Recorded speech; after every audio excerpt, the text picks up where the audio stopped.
रत्नागिरी जिल्ह्यात 5,87,721 smart meter बसवण्याविरोधात आता उभाटा सेना आक्रमक झालेली पाहायला मिळते। आज उभाटा पक्षाच्या कार्यकर्त्यांनी जिल्हाधिकारी कार्यालय तसंच महावितरण यांना निवेदन दिलं। त्याचबरोबर महावितरणाच्या अधिकाऱ्यांना धारेवरही धरलं। आम्हाला स्मार्ट मीटर नको अशी आग्रहाची मागणी या निवेदनाद्वारे करण्यात आली। पूर्वीचे जे मीटर जसे होते तसेच मीटर आमचे बसवण्यात यावे, जसे होते तसे आम्हाला ते फ्री आहे। मीटर बसवायचं काम चालू असेल तर ताबडतोब बंद करा। जर तुम्ही बंद नाही केलं तर आम्ही बंद करू। नमस्कार।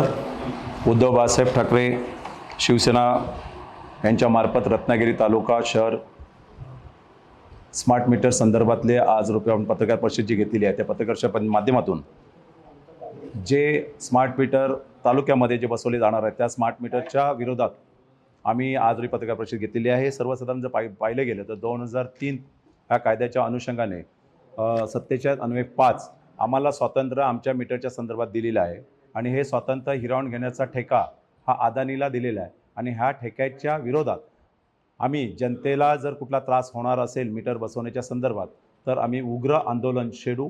ह्या संदर्भात आम्ही सर्व कार्यकर्ते पदाधिकारी एकत्र इथे बसलो। आज आम्ही आपल्यासमोर जनतेचे प्रश्न जो आहे ते आमच्या पक्षाच्या माध्यमातून आम्ही तुमच्यासमोर ठेवलेले आहेत आणि याचं स्वरूप जे आहे ते अतिशय भयानक स्वरूप राज्य सरकारने जनतेसमोर ठेवलेलं आहे। कारण जे पूर्वीचे जे मीटर जे होते, मीटर बिल जे पूर्वीचं येत होतं ते चांगल्या पद्धतीचं येत होतं, कुठलीही अडचण ग्राहकांना नव्हती। स्मार्ट मीटरचं गाजर दाखवून तिथे प्रीपेड करणार आहेत आणि प्रीपेडचा धोका भविष्यामध्ये मोठा आहे।